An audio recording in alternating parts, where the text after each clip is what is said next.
सभी को और एक बार प्रभु यीशु मसीह के नाम से प्यार भरा सलाम। मैं प्रभु को धन्यवाद करता हूँ।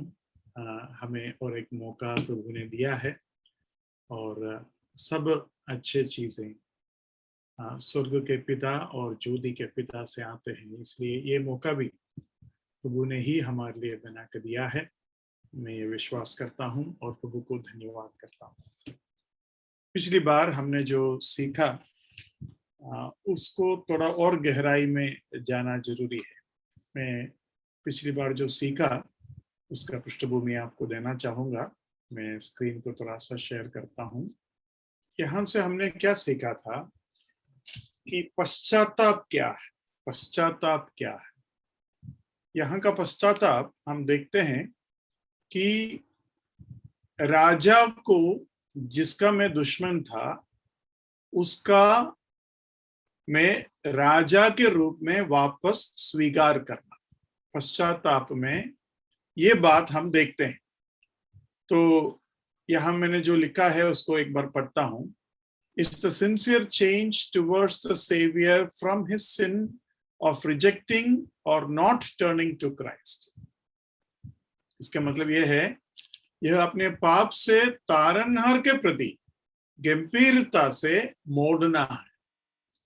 अब दूसरा है यूहन्ना 16 का 7 से 11। यहां हम क्या देखते हैं? यहां पवित्र आत्मा पाप के बारे में आपको घायल करेगा कर लिखा है। तो उसके ऊपर हमने ध्यान दिया था।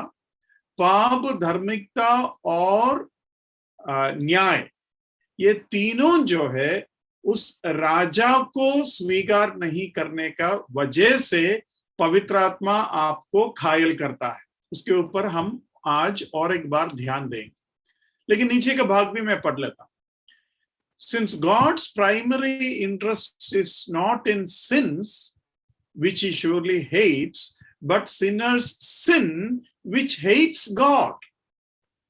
मतलब परमेश्वर का प्राथमिक लक्ष्य पापों से नहीं है, जिसे वह निश्चित रूप से नफरत करता है, लेकिन पापी का जो परमेश्वर के प्रति नफरत का पाप है उसके ऊपर परमेश्वर का ध्यान है। उसके बाद his sin which will condemn him is rejection of Jesus Christ. पापी को दंड लाने वाला पाप कौन सा है? पापी को दंड लाने वाला पाप यीशु मसीह की अस्वीकृति है, या यीशु मसीह को स्वीकार नहीं करना है। अब हम वापस अपने यहां आते हैं। तो भाई बहनों, यहां कुछ और बातों को आपको सीखना है। वो यूहन्ना 16 का 7 से 11 जो पद है वो बहुत गहरा है। सबसे पहले उधर लिखा पाप, धार्मिकता और न्याय के बारे में ख्याल करें, और फिर बोला पाप के बारे में इसलिए क्योंकि तुम यीशु मसीह को विश्वास नहीं की। धार्मिकता के बारे में इसलिए क्योंकि प्रभु यीशु मसीह पिता के पास चला गया और अब तुम्हें दिखाई नहीं दे रहा है। और उसके बाद न्याय के बारे में इसलिए कि इस संसार के सरदार का ऊपर न्याय हो गया। वो जो पद है और एक बार हम पढ़ेंगे, यूहन्ना 16 का 11वां पद को पढ़िए। न्याय के विषय में इसलिए कि संसार का सरदार दोषी ठहराया गया है। संसार का सरदार दोषी ठहराया गया है। पिछली बार मैंने आपको बताया था ये बात हम पापियों को क्यों बताया जा रहा है ना? ये बात हम पापियों को क्यों बताया जा रहा है? क्योंकि मेरा जो मूल पाप है वो यीशु मसीह को अपना प्रभु और राजा के रूप में स्वीकार नहीं करने का पाप है। अगर मैं राजा को स्वीकार नहीं करते हैं तो मैं और किसी को उसके मतलब राजा के रूप में रखा है। देखो, बाइबल में या दुनिया में कैसा भी हो, अगर आप इस राजा का नहीं है तो आप और किसी के राजा का है, उसके मतलब आप न्यूट्रल नहीं हो सकते। अगर ऐसा कोई लगता है मैं न्यूट्रल हूं, ना मैं शैतान का हूं ना मैं परमेश्वर का हूं, ऐसा नहीं है। आप या तो ज्योति का है, नहीं तो आप क्या बोलते हैं, अंधकार का है। तो ये पाप आपके ऊपर है और उसका वजह से आप ही को बताया जा रहा है। अब यीशु मसीह को स्वीकार नहीं कर रहा है, लेकिन जिसको तुमने स्वीकार किया है उसका न्याय हो चुका है। मतलब अब तुम्हारा भी न्याय होने को जा रहा है। ये बात मैंने पिछली बार बताया था। और तुम्हारा न्याय होने के लिए कुछ ही समय बाकी बचा है। देखो, जब शैतान आया था, जब यीशु मसीह आया था, तब दुश्मन लोग या दुष्टात्मा लोग क्या कहा, समय के पहले आप हमें दंड देने के लिए क्यों आ रहे हैं।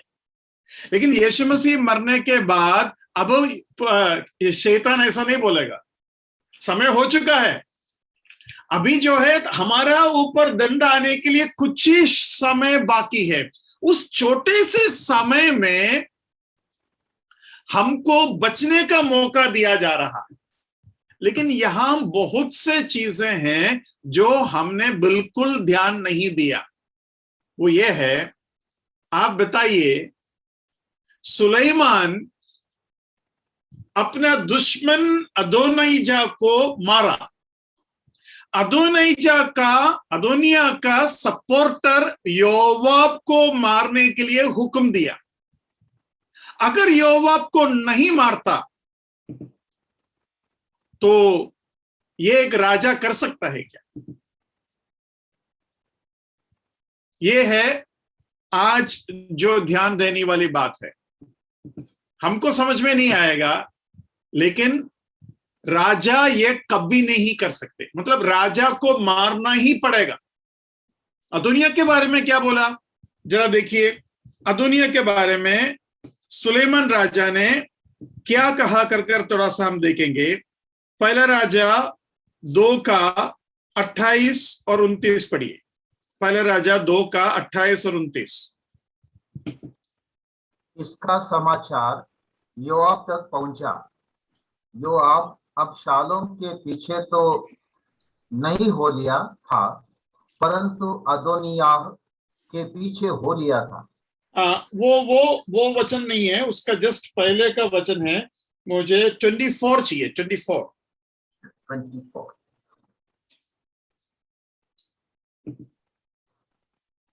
अब यहोवा जिसने मुझे स्थिर किया और मेरे पिता दाऊद की राजगद्दी पर विराजमान किया है और अपने वचन के अनुसार मेरा घर बसाया है, उसके जीवन की शपथ आज ही अदोनिया मार डाला जाएगा। आज ही अदोनिया मार डाला जाएगा मतलब कोई माफी का गुंजाइश ही नहीं है। मतलब ये नामुमकिन है। ये बात, अगर ऐसी बात है तो यीशु मसीह हमें स्वीकार कैसा करेगा? हमने यीशु मसीह को इनकार कर दिया है। हम शैतान का पार्टी है। तो ऐसे में यीशु मसीह हमें माफ कैसा करेगा? तो आज प्रभु ने मुझे उस चीज के ऊपर ध्यान दिलाया कि यीशु मसीह शैतान को कैसा हराया। हाँ, यीशु मसीह शैतान को कैसा हराया? यीशु मसीह शैतान को क्रूस पर हराया, है ना। कुलोसी के पत्री में हम पढ़ते हैं, उसके ऊपर क्रूस पर यीशु मसीह ने शैतान के ऊपर जय जयकार की ध्वनि सुनाया और उसका पूरा हथियार को उतार दिया और उसको नंगा खड़ा करवा दिया। ठीक है। लेकिन जब शैतान के ऊपर न्याय हो गया, संसार के सरदार के ऊपर न्याय हो गया, ये सरदार के पीछे घूमने वाले इन मनुष्यों का क्या करे? राजा अगर जिंदा है, ये भी सब मरना चाहिए, ये सब मरना चाहिए। तो राजा और प्रजा या दुश्मनों के बीच में एक ही उत्तर है, मृत्यु। मरना तो चाहिए। अदोनिया के बारे में क्या बोला? आज ही तुम्हें मरना पड़ेगा। मतलब मृत्यु ही हल है, मृत्यु ही हल है। या तो तुम मरो, नहीं तो मैं मरो। मृत्यु तो होना चाहिए। किसका होना चाहिए वो आपको ऊपर है। तो राजा ने कहा, मैं मरता हूं। यीशु मसीह हमारे लिए, हमारे बदले में मरा। अब मैं नहीं मरा, मैं तो बच गया। लेकिन जब यीशु मसीह मेरे लिए मरा, जिसको मैंने स्वीकार नहीं किया था, तब मुझे समझ में आया इतना वो मुझे प्यार करता। ये राजा जो मर गया, जिसको मैंने कभी स्वीकार नहीं की, वो मैं मरने के बदले पर खुद मरा। वो मेरे संसार, मेरे राजा जो था उसको तो हरा दिया, उसको मार दिया, लेकिन मुझे नहीं मारा, मुझे बचाया। कैसे बचाया? वो मर गया। लेकिन यीशु मसीह तीसरा दिन जी उठा। जीवन इस पूरी परेशानी का समाधान है। मैं अभी दो चीज बोला। मृत्यु उत्तर है दुश्मनों का बीच में, लेकिन जीवन इन दोनों के बीच का समाधान है। लेकिन अगर उससे भी प्रश्न का उत्तर या प्रश्न मिटाया नहीं गया, अगर प्रश्न सॉल्यूशन, प्रश्न का हल नहीं निकला, तो फिर उत्तर क्या है? मेरा प्रश्न समझ में आ रहा है? राजा और दुश्मन के बीच में एक ही उत्तर है, मृत्यु। यीशु मसीह ने वो मृत्यु ले लिया। लेकिन यीशु मसीह जी उठा, क्योंकि जीवन इन दोनों के बीच का समाधान है। लेकिन उससे भी अगर समाधान नहीं हुआ, तो फिर दोबारा पुराना उत्तर ही उत्तर है। क्या है उत्तर? मृत्यु। लेकिन अभी का बारी किसका होगा? अभी आपका बारी। मैं पहले बारी मैंने ले लिया ना। यीशु मसीह कहता है पहले बारी में मैं मरा, अभी आपका बारी। आपको समझ में आ रहा है बात? तो ये जो सब्स्टिट्यूशन है, ये इसलिए यीशु मसीह ने की ताकि वो हमें बचा सके, ताकि हम ना मरे, ताकि उसके जीवन के द्वारा हमारे दोनों लोगों के बीच के रिकंसिलिएशन हो या उसका हल निकले। लेकिन उसके बाद भी अगर हल नहीं निकला, फिर पुराना उत्तर दोबारा हमारे बीच में आ जाएगा, वो है मृत्यु। लेकिन अब यीशु मसीह नहीं मरेगा, क्योंकि वो तो मरकर जी उठा, अब दोबारा नहीं मर सकते। अभी आपको मरना पड़ेगा। भाई बहनों, ये है उसका बीच में छिपा हुआ एक राज कि यीशु मसीह जीते जी हमें माफ नहीं कर सकते, हमें जिंदा भी नहीं रख सकते। यीशु मसीह को मरना पड़ेगा अगर हमें माफी देना है तो। अगर यीशु मसीह नहीं मरे तो हमें मरना पड़ेगा। लेकिन यीशु मसीह मरने से जी उठ सकते हैं, हम मरने से जी नहीं उठ सकते। इसलिए यीशु मसीह बोला मैं मरता हूं। लेकिन उससे भी अगर हल नहीं निकला, तो यीशु मसीह बोलता है अब आपका बारी। कितना अनोखा एक सच्चाई की तरफ प्रभु हमें लेके आता है। लेकिन यहां कुछ और बातें हैं जो हमें समझ में आना है। यीशु मसीह हमें इतना प्यार किया, लेकिन हमने जो गलती किया है वो बहुत गंभीर गलती है। और उस गलती का गंभीरता आपको तब समझ में आएगा यीशु मसीह के बातों से, यीशु मसीह की भाषा, यीशु मसीह की भाषा से समझ में आएगा, जो हम यीशु मसीह से कभी उम्मीद नहीं करते। यीशु मसीह से, इस दुनिया में जब यीशु मसीह आया, उससे, उनसे ऐसा भाषा का उम्मीद हम कभी नहीं करते।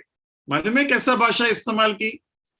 यीशु मसीह कहता है मेरे दुश्मनों को मेरे सामने लाओ और उनको मारो, मार डालो, काटो। ऐसा लिखा है क्या कहीं? मेरे दुश्मनों को, सुसमाचार में मैं बोलूंगा मेरे दुश्मनों को मेरे सामने लाओ और मेरे सामने उनको काटो, मारो। ऐसा लिखे है क्या? ऐसे यीशु मसीह कहेगा क्या? लूका 19 निकालिए, लूका 19 का 27 पढ़िए। परंतु मेरे उन बैरियों को जो उधर लिखा है मेरे उन बैरियों को, जो नहीं चाहते थे कि मैं उन पर राज्य करूं, उनको यहां लाकर मेरे सामने घात करो। हाँ, मेरे सामने उनका घात करो। ये यीशु मसीह से आप कभी उम्मीद किया? लेकिन आपको ये कनेक्शन भी समझ में आना जरूरी है, ये कनेक्शन भी समझ में आना जरूरी है कि यीशु मसीह ये कहकर किसी को मारा नहीं, लेकिन ऐसा लिखा है, ये कहने के बाद वो सीधा यरूशलेम की तरफ गया और अपने चेलों को बोला, मेरे लिए एक गदह के बच्चे को लाओ, मेरे लिए एक गदह के बच्चे को लाओ। और उस गधे के बच्चे को लाने के बाद लोग ने क्या कहा? लोग ने क्या कहा? उन तीनों चीजों को हम देखेंगे। एक, सीधा यरूशलेम को गया, कहने के बाद क्या कहा उसने? मेरे दुश्मनों को मेरे सामने लाओ और घात करो। ये कहने के तुरंत बाद उसका कनेक्शन जरूरी है समझना। जरा देखिए लूका 19 का, अभी हमने 27 पढ़ लिया, अब 28 देखिए। ये बातें कहकर वह यरूशलेम की ओर उनके आगे आगे चला। हाँ, यरूशलेम की ओर उनके आगे आगे चला, तो यरूशलेम की ओर गया। उसके बाद उसने गदह के बारे में बताया। क्या बताया? उसके टट्टी पढ़िए 30। सामने के गांव में जाओ और उसमें पहुंचते ही एक गधी का बच्चा जिस पर कभी कोई सवार नहीं हुआ, बंधा हुआ तुम्हें मिलेगा। ठीक है, गधे के ऊपर उसने सवार किया। गधे के ऊपर सवार करना और घोड़े के ऊपर सवार करने में फर्क है। गधे के ऊपर सवार किया, और 38 में हम क्या पढ़ते हैं?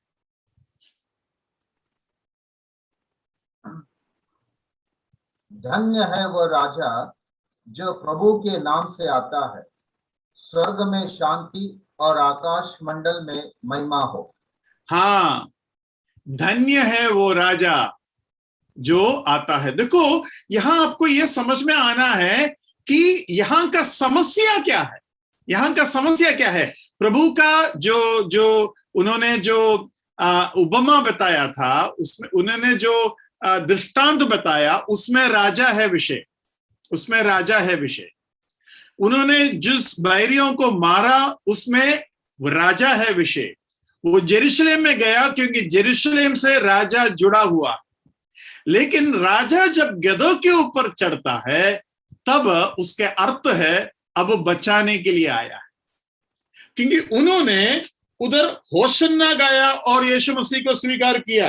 अभी होशन्ना जो शब्द है, उसका क्या मतलब है? अभी बचाओ। हाँ, अभी बचाओ, मतलब सेव अस नाउ, मतलब अभी मारने के लिए नहीं, अभी क्या बोलते हैं, बदला लेने के लिए नहीं, लेकिन बचाने के लिए आया है। वही यीशु मसीह जब घोड़े के ऊपर आएगा, तब भी विषय यही होगा, मैं राजा हूं। प्रकाशित वाक्य 19 में वो हम देख सकता है। उधर उनके कपड़े में, उनके वस्त्र में लिखा होगा, राजाओं के राजा और प्रभुओं का प्रभु। 19 का 16 देखिए। उसके वस्त्र और जांघ पर यह नाम लिखा है, राजाओं का राजा और प्रभुओं का प्रभु। हाँ, देखो, राजाओं का राजा और प्रभुओं का प्रभु। और अभी आता किस लिए है? यीशु मसीह अभी आता किस लिए है? उसका जस्ट एक वचन पहले लिखा है, वो बदला लेने के लिए आ रहा। देखो, लूका 19 में बदला लेने के लिए वो वापस आया, प्रकाशित 19 में भी बदला लेने के लिए वो वापस आया। लेकिन लूका 19 में वो दृष्टांत था और वो गधों के ऊपर चढ़ा। लेकिन क्या बोलते हैं, प्रकाशित्व के 19 में वो दृष्टांत नहीं है और वो घोड़े के ऊपर चढ़ा। भाई बहनों, मेरा कहने के मतलब यह है, उद्धार नहीं पाना राजा का विरोध खड़ा होने का बराबर है, और राजा के विरोध खड़ा होना बहुत गंभीर पाप है, जो सुलेमान अपने भाई होकर भी अदोनिया से को माफ नहीं किया, और अदोनिया का साथी योवाब को भी माफ नहीं किया। अब योवाब उधर क्या किया? योवाब भागा। अगर आप बात में पढ़ोगे, पहला राजा 2 अध्याय में वो लिखा है, योवाब भागा और मिलाबल तंबू के वेदी के सींगों के जाकर पकड़ा। तो सुलेमान उधर जाकर अपने आदमी को भेजा और उधर जाकर उनको मारने के लिए कहा। लेकिन भाई बहनों, हम वेदी पर जब गया, वेदी में हमें जो राजा मारना था वो खुद मरा हुआ मिला। अदोनिया मरा, या शैतान के जगह पर उधर अदोनिया आ रहा है, लेकिन सुलेमान जिंदा है। जब तक सुलेमान जिंदा है तब तक योवाब जिंदा नहीं रह सकता। जब तक यीशु मसीह जिंदा है मैं जिंदा नहीं रह सकता। मैं उधर वेदी पर जाके पकड़ा और उस वेदी पर यीशु मसीह मेरे बदले पर मरा और मैं बच गया। लेकिन यीशु मसीह जी उठने के बाद उनके विश्वास योग्यता, उनके प्यार और उनके जेन्युइन की, वो सचमुच राजाओं का राजा है, ये बात मुझे समझाने के बाद अगर फिर योवाब गलती करेगा तो मैं कहता हूं ऐसे मौके पर योवाब को एक मौका मिलेगा तो वो पाव पकड़ लेगा। लेकिन मिलने के बाद अगर फिर उसने पाप की तब तो जिंदा रहने का कोई हक उसको नहीं है। आज सुबह प्रभु ने इतने सारे बातें मुझे बताया कि मेरा दिल इतने आनंद में है कि मैं पूरा बयान नहीं कर पाऊंगा। लेकिन मैं आपको यह बताना चाहता हूं, यीशु मसीह का उस बदला का गंभीरता आज रात हमें समझना है। मेरा गुनाह का गंभीरता, मेरा मौका के गंभीरता और उनके बदला का गंभीरता। हम यीशु मसीह को अनुग्रह का प्रभु समझते हैं, लेकिन यीशु मसीह का बदला का रूप नहीं समझ रहा है। जब वो हम समझेंगे, हम सुसमाचार सुनाते वक्त वो गंभीरता भी हम समझा पाएगा जो पवित्र आत्मा समझाता है। देखो, हम यीशु मसीह को प्यारा, अनुग्रहकारी इस रूप से पापियों के सामने पेश करते हैं, लेकिन पवित्र आत्मा जब पेश करते हैं वो इस बात को कहते हैं, तुमने उस राजा को अस्वीकृति की, इनकार कर दी, ये है तेरा पाप। और वो राजा धर्मी था क्योंकि उसको अभी तुम्हें दिखाई नहीं दे रहा है। उसका क्या मतलब है दिखाई नहीं दे रहा है? मतलब अभी तुमने उसको मारा और उसको दिखाई नहीं दे रहा है। वो अपना गुफा में, अपना क्या बोलते हैं, कब्र में नहीं है। मतलब वो धर्मी था, जिसको तुमने मारा वो धर्मी था, जिसको तुमने मारा वो हकदार था। और संसार के राजा का न्याय हो चुका है, अब तुम्हारा बारी है। देखो, पवित्र आत्मा किस तरीके से बताते हैं उस तरीके से हमें बताना जरूरी है। हे अविश्वासी, हे पापी, तुम्हारा पाप का गंभीरता को पवित्र आत्मा के भाषा में समझो। 1-2 वचन उस गंभीरता को दिखाने के लिए मैं आपको दिखाना चाहता हूं। सबसे पहले उसके प्रकाशित वाक्य 19 में उनके आने का तरीका हमने देखा।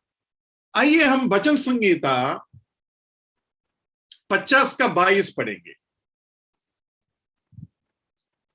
हे परमेश्वर को भूलने वालों, यह बात भली भांति समझ लो, कहीं ऐसा ना हो कि मैं तुम्हें फाड़ डालूं और कोई छुड़ाने वाला न हो। मैं तुम्हें फाड़ डालूं। क्या यीशु मसीह से हम ऐसा उम्मीद करते हैं? मैं तुम्हें फाड़ डालूं। लेकिन वो कहता है तुम सुधर लो, तुम मन फिराओ ताकि ऐसा ना हो। और उसके 23 में क्या लिखा है, 23 पढ़िए। धन्यवाद के बलिदान का चढ़ाने वाला मेरी महिमा करता है, और जो अपना चरित्र उत्तम रखता है उसको मैं परमेश्वर का किया हुआ उद्धार दिखाऊंगा। किया हुआ उद्धार दिखाऊंगा मतलब 22 में जब वो भूल गया था उसको उद्धार नहीं मिला, 23 में बोलता है तुमको मैं उद्धार दिखाऊंगा। मैं जब नामधारी मसीह थे, उधर एक प्रभु का सेवक था, और वो ज्यादा वचन नहीं जानता था, मतलब ज्यादा पढ़े लिखे नहीं होगा शायद, बहुत पुरानी बात है, अभी वो प्रभु के पास है। वो इस भाग को हमेशा उठाता था, उसके पास ज्यादा वचन नहीं था, लेकिन ये वचन उठाता था, 22 वचन। और जब वो बताएंगे अपने आंखों को सब बड़ा करेंगे और ऐसा कांपेगा गुस्सा से सुसमाचार बताते वक्त, और वो इसको पढ़ेंगे। कैसा पढ़ते हैं? Now consider this, you who forget God, lest I tear you in pieces and there be none to deliver you. तुम्हें बचाने के लिए कोई नहीं होगा, मैं तुमको फाड़ डालूंगा, ऐसा बोलता था वो। और हम सब बहुत ही डर कर उसको सुनता था, अरे बाप रे ऐसा सुनता था। भाई बहनों, बहुत परमेश्वर के बदला बहुत ही खतरनाक है, केवल इसके लिए नहीं कि वो हमें फाड़ डालेगा, कि वो पुराने सारे पापों को याद करेंगे। देखो, हमें उद्धार के लिए जब कहता है वो एक पाप के बारे में बोलता है, लेकिन जब हम उद्धार नहीं पाते हैं तब वो सारे पापों के बारे में बोले। ये तो गड़बड़ है। उद्धार के बारे में जब वो कहता है, भाई बचो, मुझे स्वीकार करो, मुझे अंगीकार करो और बचो तुम मेरे हाथ से, मेरा बेटा बन जाओ। लेकिन जब हम उसको इनकार कर देगा, वो पाप तो है ही तेरा सिर पर, ऊपर से तुमने जितना पाप किया उन सारे चीज को उत्तर उससे आपसे मांगेगा। वो तो बहुत खतरनाक है। मैं आपको परमेश्वर का वो जो तरीका है, यादाश्त, हमारे सारे पापों को वो अपने मन में रखते हैं, सालों साल रखते हैं, और पीढ़ियों का पीढ़ी तक वो रखता है। आपको मैं एक उदाहरण देना चाहता हूं। देखो, एली के टाइम पर, मतलब शमूएल के टाइम पर, एली महायाजक या शमूएल जब बच्चा था तब की बात। एली के बच्चे परमेश्वर के बातों पर बहुत ही हल्का लेता था, बातों को बहुत ही हल्का लेता था, पाप करते थे। परमेश्वर ने एली को कहा, तुम्हारे बच्चों को मैं याजक के पद से निकाल दूंगा। ठीक है, तो एली मर गया, शमूएल बड़ा हो गया, उसके बाद शाऊल राजा बना, सालों साल बीत गए, फिर दाऊद राजा बना, सालों साल बीत गए, फिर सलोमोन राजा बना, और जब सलोमोन राजा बना तब अब्यातार को याजक के पद से निकाल दिया। जब अब्यातार को याजक के पद से निकाला तब दूसरा राजा दूसरा अध्याय, पहले राजा दूसरा अध्याय में लिखा है, ऐसा क्यों हुआ मालूम है? क्योंकि सालों साल, लगभग 100 साल पहले एली के बच्चे ने पाप किया। देखो परमेश्वर बदला कैसे लेता है। अरे 100 साल पुराना पाप मेरा सिर के ऊपर आ गया।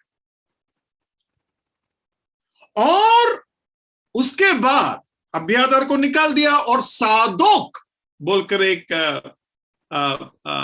पुरोहित था, वो अपना सेवा करता है। वो सेवा कर कर कर कर कर कर कर कर कर यीशु मसीह का टाइम आ गया। यीशु मसीह का टाइम होकर अभी 2000 साल हो गया। 2000 साल होने के बाद 1000 साल का राज आने वाला है। 1000 साल का राज जब आएगा तब भी परमेश्वर एली का बच्चे ने जो पाप किया वो याद करके बैठा है। बोलते साधोक मेरा पास आएगा, साधोक के बच्चे मेरे पास आएगा, दूसरे लोग नहीं आएंगे। जरा देखिए एसकेल का 44 का 15, 44 का 15।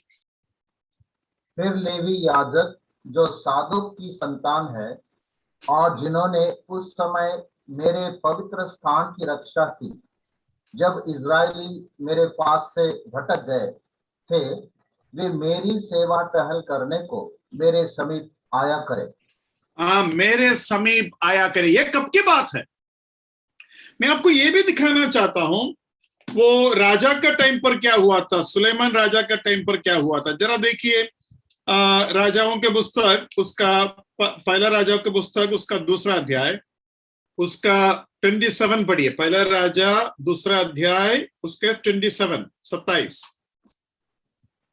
और सुलेमान ने एब्यातार को यहोवा के याजक होने के पद से उतार दिया, इसलिए कि जो वचन यहोवा ने एली के वंश के विषय में शिलो में कहा था वो पूरा हो जाए। हाँ, लेकिन एली के वंश के बारे में शिलो में जो कहा पूरा तो हुआ, लेकिन माफी मिला ही नहीं। वो बड़ा गया 1000 साल के राज के टाइम पर भी वो चल रहा है। भाई बहनों, परमेश्वर का बदला बहुत ही खतरनाक है। आपको मालूम है आदम और हव्वा जब पाप की, एक जानवर ने भी उसके साथ दिया, शैतान के साथ दिया। कौन था वो जानवर?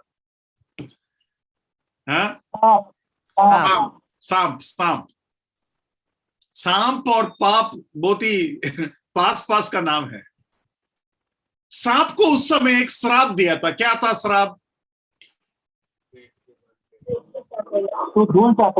धूल चाटेगा। अभी 1000 साल का राज के टाइम पर सारे श्राप निकल जाएंगे।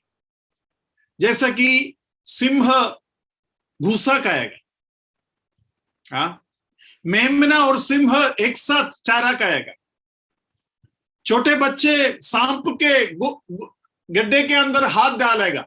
मतलब इतना क्या वातावरण रहेगा, एकदम सुंदर वातावरण रहेगा। लेकिन उस समय में भी सांप का खाना क्या रहेगा मालूम है? एदन के बगीचे में जो श्राप का खाना था वो ही रहेगा। परमेश्वर का बदला ऐसा है। जरा देखिए एशिया का 65, उसका 25 पढ़िए। 65 का 25। भेड़िया और मेमना एक संग चरा करेंगे और सिंह बैल के समान भूसा खाएगा और सर्प का आहार मिट्टी ही रहेगा। मेरे सारे पवित्र पर्वत पर न तो कोई किसी को दुख देगा और न कोई किसी की हानि करेगा। यहोवा का यही वचन है। तो देखो यहोवा का यही वचन है कि सर्प का खाना मिट्टी ही रहेगा। मतलब उसका मेनू चेंज नहीं हुआ। बाकी सभी का मेनू चेंज हो गया है ना। अभी सिंह जो है डाइटिंग में चला गया लेकिन इनका जो सांप का जो खाना है वो सेम मेनू है, पुराना मेनू। भाई बहनों, परमेश्वर के बदला कितना खतरनाक है।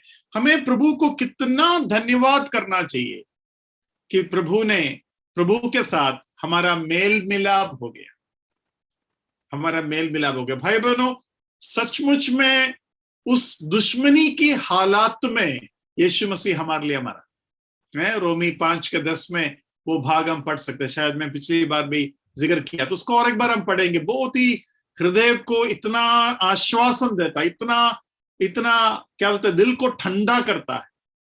क्योंकि दुश्मनीपन का गर्मी से मेल मिलाप का ठंडापन में वो हमें लेके आए। जरा देखिए उसको, रोमी 5:10। क्योंकि बैरी होने की दशा में उसके पुत्र की मृत्यु के द्वारा हमारा मेल परमेश्वर के साथ हुआ, तो हाँ। फिर मेल हो जाने पर उसके जीवन के कारण हम उद्धार क्यों न पाएंगे? हाँ, देखो, मैंने कहा था मृत्यु का बिना मेल हो ही नहीं सकता और जीवन का बिना उद्धार हो ही नहीं सकता।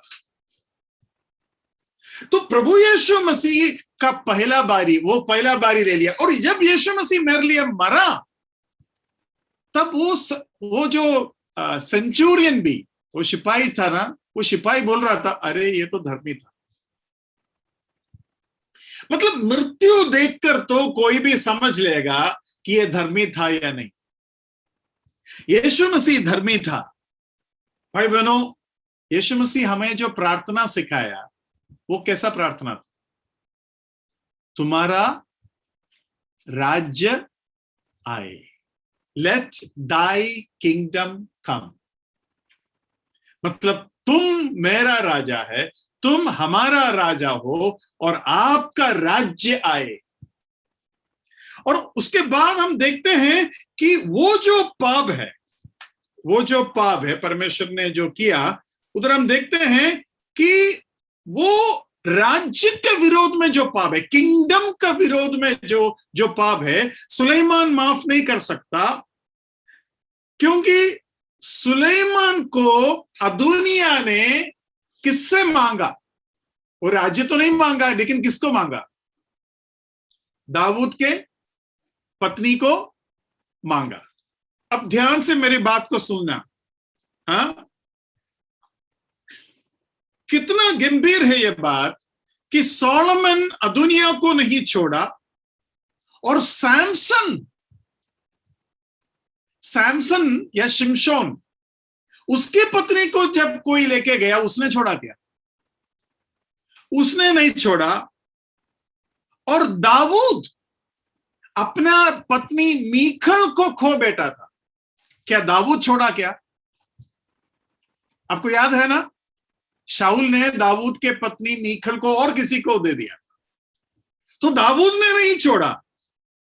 अगर ऐसी बात है तो यीशु मसीह क्या हमें छोड़ेगा, जो उसका पत्नी है, और उसका पत्नी नहीं होने के लिए या उसका प्रभुत्व को इनकार करने वाला एक अविश्वासी यीशु मसीह का पत्नी का हक को छीन लेता है? देखो, मतलब हम जो पाप कर रहा है ना, उसका गंभीरता समझो। और उस पत्नी को उसने अपना खून से खरीदा था। मतलब दाऊद कहता है, मैंने 100 लोगों को मारकर जिस पत्नी को मैंने खरीदा या मैंने पाया, उसको मुझे वापस दे। अगर दाऊद दूसरे 100 को मारकर जो पाया उसको नहीं छोड़ते हैं, तो यीशु मसीह जो दाऊद का पुत्र है, खुद मरकर जो पाया उसको छोड़ेगा क्या? मतलब इस पृथ्वी के सारे मनुष्य के लिए वो मरा, और उन सारे मनुष्य में से कुछ मनुष्य उसका नहीं बना, उसका हक उसको दिया नहीं, और ऐसे उनको कैसा छोड़ेगा? हम देखते हैं दाऊद का पूरे परिवार को एक बार ये फिलिस्ती के या कुछ लोग लेके गया था, और उधर भी दाऊद किस तरीके से हमला करता है। तो ये यूहन्ना 16:10 में जो बात लिखा है कि प्रभु यीशु मसीह पिता के पास चला गया और दिखाई नहीं दे रहा है, वो वचन जरा पढ़िए, यूहन्ना 16:10। और धार्मिकता के विषय में, इसलिए कि मैं पिता के पास जाता हूं और तुम मुझे फिर न देखोगे। देखो, तुमने यीशु मसीह को स्वीकार नहीं की, वो है तेरा पाप। संसार के सरदार का न्याय हो गया और तुरंत ही तुम्हारे ऊपर न्याय आने वाला है। ये दो बात दोनों साइड पर है, एक तुम्हारा पाप, दूसरा तुम्हारा राजा।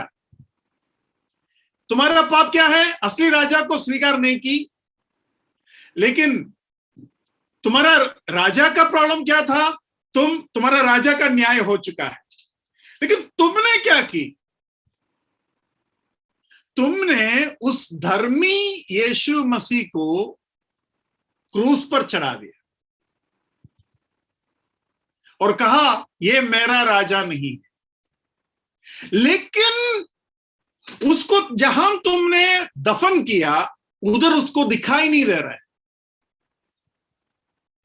और वो है धार्मिकता। मतलब उधर पवित्र आत्मा धार्मिकता के बारे में भाषण देगा तुम्हारे हृदय में। अरे तुम्हारा पाप है, तुमने स्वीकार नहीं की, तुम्हारे ऊपर न्याय है क्योंकि तुम्हारा नेता का न्याय हो चुका है, लेकिन धार्मिकता के ऊपर तुम्हें इसलिए बोलेगा क्योंकि तुमने जिसको दफन किया, जिसको तुमने कब्र में डाला, वो अभी कब्र में नहीं है क्योंकि वो धर्मी था और तुम कितना बड़ा पाप किया। धार्मिकता के बारे में इसलिए कि उसको दिखाई नहीं है। वो वचन को दोबारा पढ़िए। ये आपने कभी सोचा है, अरे पिता के पास चला गया और अब तुम्हें मुझे दिखाई नहीं देगा, ये है धार्मिकता। इसको दोबारा पढ़िए। और धार्मिकता के विषय में इसलिए कि मैं पिता के पास जाता हूं और तुम मुझे फिर न देखोगे। देखो, इसका कनेक्शन बनाना जरूरी है। धार्मिकता के बारे में इसलिए कि मैं पिता के पास जाता हूं और तुम मुझे दिखाई नहीं देगा, तुम मुझे देखेंगे नहीं। तो हमें समझ में नहीं आता ये धार्मिकता से क्या लेना देना। लेकिन अभी हमको समझ में आ रहा है क्योंकि वो दिखाई नहीं दे रहा है, उसके मतलब मृत्यु उसको रोक नहीं पाया। और सडन मतलब करप्शन या वो उसका शरीर सड़ा नहीं है ना। उसको क्या बोलते हैं हिंदी में? और कोई शब्द है आपके पास? उसका शरीर सड़ा नहीं या कुचला नहीं, गला नहीं, कुचल्याचा अनुभव आला नाही या गला नहीं। ठीक है, कुचला नहीं, गला नहीं, मतलब his body did not see corruption. मिट्टी में नहीं मिला। हाँ, मिट्टी के साथ नहीं मिला, कुजने। हाँ, कुछ नहीं। तो मैं आपको यह बताना चाहता हूं, पवित्र आत्मा धार्मिकता के भाषण, धार्मिकता के घायल या घायल इस तरीके से करते हैं। देख, जिसको तुमने मारा उसको दिखाई नहीं दे रहा है, कहां गया वो धर्मी था, वो धर्मी था, वो धर्मी था। और अब तुम पीछे को देखेगा तो तुम्हारा पाप तुम्हें समझ में आता है। आगे को देखेंगे, अरे संसार का सरदार का न्याय हो गया। बीच में देखेंगे, यीशु मसीह दिखाई नहीं दे रहा है। पीछे को देखेगा, तेरा पाप तुम्हें समझ में आ रहा है। आगे को देखेगा, आने वाला न्याय के बारे में तुम्हें समझ में आ रहा है। और बीच में देखेगा, वर्तमान में तुम्हें समझ में आएगा यीशु मसीह धर्मी है। इसको मन में रखते हुए हमें पश्चाताप सीखना है। इसको मन में रखते हुए पश्चाताप हमें सीखना है, रिपेंटेंस सीखना है। क्या रिपेंटेंस होगा? क्या रिपेंटेंस होगा? जैसा इसराइल के रिपेंटेंस है। इसराइल का रिपेंटेंस कैसा था मालूम है? जब यीशु मसीह वापस आएगा, वो छाती फाटेगा और कहेगा, एक लौता पुत्र के लिए जैसा रोया वैसा रोएंगे। एक लौता पुत्र के लिए मतलब वो मसीह का इंतजार कर रहा था, मसीह के लिए जैसा रोएगा, मतलब राजाओं के राजा के लिए जैसा रोएगा, क्योंकि राजाओं का राजा को उन्होंने मार दिया। मतलब उनका पश्चाताप कौन सा क्षेत्र में होगा वो आप समझ लो। और वो क्षेत्र में पश्चाताप करने से सारे पाप माफ होगा, लेकिन उस क्षेत्र में पश्चाताप नहीं करने से सारे पाप आपके सिर के ऊपर आए। मतलब मैं और आप जिस तरीके से उद्धार को समझता है, परमेश्वर और पवित्र आत्मा और वचन उस तरीके से नहीं आपको बता रहे, बहुत गंभीर पाप के रूप में बताया जा रहा है। भयंकर राजद्रोह का पाप है। राजद्रोह बोलना काफी नहीं है ना, क्योंकि एक छोटा राज्य नहीं है ये इंडिया नहीं है, ये अमेरिका नहीं है, ना ये इस्राएल है। Kingdom of haven, kingdom of God, स्वर्ग राज्य है। प्रभु आपको सहायता करे। अब हम उस क्या बोलते हैं, जो स्लाइड है उसके ऊपर हम जाएंगे। उधर हम देखते हैं a sincere change towards a savior from a sin of rejecting or not turning to Christ. अभी हम पूरे दिल से वापस यीशु मसीह के पास आ रहे हैं, लेकिन कब आ रहा है? कब आ रहा है? यीशु मसीह मरने के बाद जी उठा, जी उठने के बाद जब वो मेरे सामने आ रहा है, तब मैं उसके पास जा रहा है। तो मेरे दिल के अंदर उसके लिए केवल पश्चाताप नहीं है, प्यार और भक्ति और आदर है, क्योंकि वो मरने के बाद जी उठकर मुझे मौका दे रहा है। भाई बहनों, वो मरते वक्त सूबेदार ने मन फिराया, अरे वो धर्मी था, है ना। वो मरने के बाद कई लोग इस बात को समझा, लेकिन जी उठने के बाद जब मैं समझ रहा हूं, मैंने उनको इनकार की, मैंने उनको मारा, लेकिन मेरे लिए वो वापस आ रहा है और कह रहा है अब तुम पश्चाताप करो। कितना दर्द, कितना घायल होकर और कितना भक्ति मेरे अंदर अभी आएगा यीशु मसीह के लिए। वो है प्रभु का वो पश्चाताप जो हम कहता है। तो इसलिए मैंने यहां लिखा है, sin, God's primary interest is not in sins which he surely hates, but sinners sin which hates God. देखो, परमेश्वर के प्राथमिक लक्ष्य पापों से नहीं है जिससे वह निश्चित रूप से नफरत करता है, लेकिन पापी का जो परमेश्वर के प्रति नफरत है वो पाप के ऊपर वो कर रहा है। मैं उसका अगला भाग के ऊपर जा रहा हूं।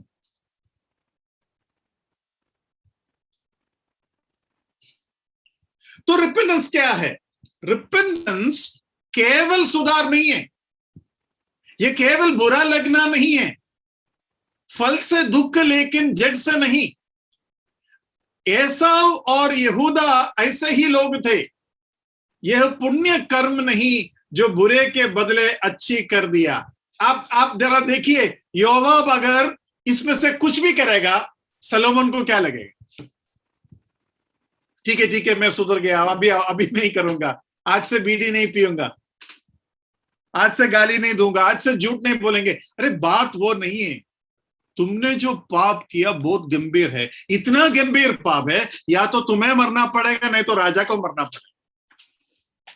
राजा अगर मरेगा नहीं तो तुमको मरना ही पड़ेगा, इतना गंभीर है। मतलब तुम्हारा पश्चाताप से जो तुम समझते हो, पानी में जाकर डुबकी मारने से, पहाड़ को चढ़ने से, सिर मुंडन करने से, एक पांव में खड़ा होने से, बिना चप्पल का चलने से कुछ नहीं होने वाला, क्योंकि तुम्हारा पाप का गंभीरता ऐसा है। इसलिए बाइबल में लिखा है, पवित्र आत्मा पाप के बारे में घायल करेंगे, क्योंकि हम जो समझ रहे हैं, हम जो समझा रहा है, वो सब कौन सा पाप के बारे में? हमें जब कहता है आदम के पाप हमारे अंदर है, तब भी हम उसका गंभीरता नहीं समझ रहा है। हम उस आदम का बच्चे हैं जिसने यीशु मसीह को इनकार कर कर शैतान को अपना राजा बनाया, और हम उस आदम का बच्चे हैं जिसका राजा अभी भी संसार का ईश्वर शैतान है। उधर से हम यीशु मसीह के पास जब आता है, यीशु मसीह हमें स्वीकार नहीं कर सकते जब तक वो मरेगा नहीं, और मरने के बाद वो जी नहीं उठेंगे तभी भी हम उसको स्वीकार नहीं कर सकता। इसलिए यीशु मसीह मेरे लिए, मेरे गिल्टी की वजह से मरा, गाड़ा गया और तीसरा दिन जी उठा। और इसलिए रोमी के पत्री में 10:9 में लिखा है, क्या विश्वास करना है। आपको कभी शक आया होगा वो बात पढ़कर, जरा पढ़िए रोमी 10:9 कि यदि तू अपने मुंह से यीशु को प्रभु जानकर अंगीकार करे और अपने मन से विश्वास करे कि परमेश्वर ने उसे मरे हुए में से जिलाया, तो तू निश्चय उद्धार पाएगा। तो कभी आपने सोचा है, अरे पाप का पश्चाताप बोलो ना, पाप का पश्चाताप बोलो, पवित्रता के बारे में बोलो, खून से धोने के बारे में बोलो, ये क्या है? यीशु मसीह मारा गया, गाड़ा गया, तीसरा दिन जी उठा, मतलब ये इतना क्यों बताया जा रहा है? इसके बिना तुम्हारा गलती का गंभीरता ऐसा है, बिना राजा मरकर जी उठकर नहीं आओगे तो तुम्हारा काम बनेंगे नहीं। मतलब जीते जी अगर तेरा माफी हो जाता तो आसान था, लेकिन जब तुमने राजा से माफी मांगा और जब राजा चाहा कि तुम्हें बचाए, तो एक ही विकल्प था, राजा को मरना पड़ेगा, गाड़ दिया जाना पड़ेगा और तीसरा दिन जी उठना पड़ेगा। और इसलिए उद्धार के लिए क्या जरूरी है? उद्धार के लिए उस राजा को राजा माने और ये माने कि वो मरा, गाड़ा गया और तीसरा दिन जी उठा। हम तो यूं ही लोगों को बोलते ना, हाँ मेरे साथ बोलो, प्रभु तुम मारा गया, गाड़ा गया, तीसरा दिन जी उठा, ठीक है ठीक है। अरे तुम्हारा पाप का गंभीरता यह था, बहुत ही भयंकर। इसलिए मैं एक और स्लाइड बनाया है। उस स्लाइड में मैंने ऐसा लिखा,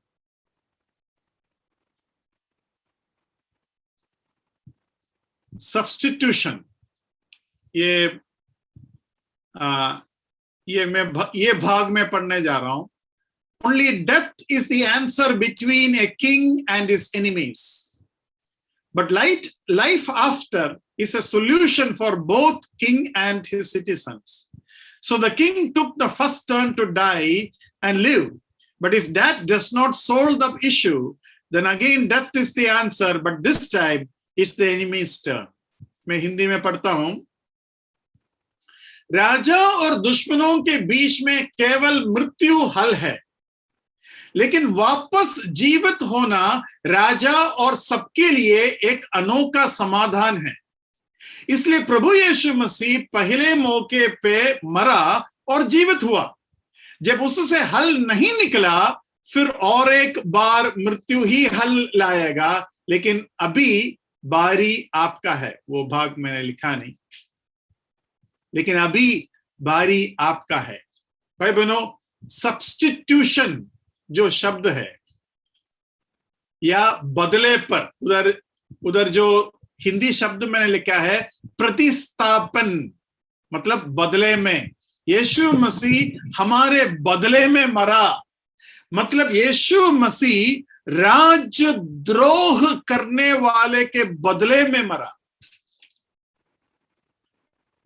इंडिया में भी राजद्रोह का जो गुनाह है, कितना बड़ा गुनाह माना जाता है,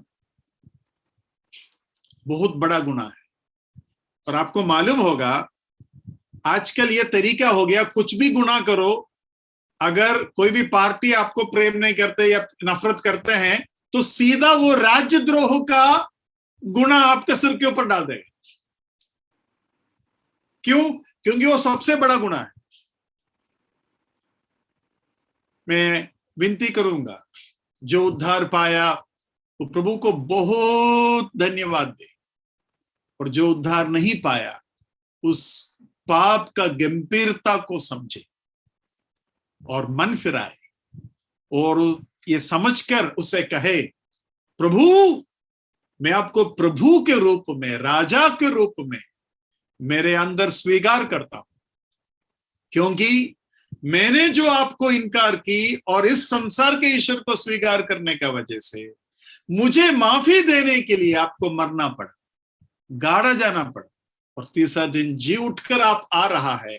अब मुझे आपके सामने केवल पाप नहीं, लेकिन आपने जो किया उसका दर्द भी है, लेकिन आप कर जो वापस आया उसका प्यार भी है। मैं आपको मेरा हृदय में स्वीकार करता हूं, मुझे भी अपना बेटा और अपना बेटी बनाइए। वो आपको सहायता करे आज के क्लास को आपके दिल में एक अलग रूपांतर लाने में मदद करे प्रभु के नाम के।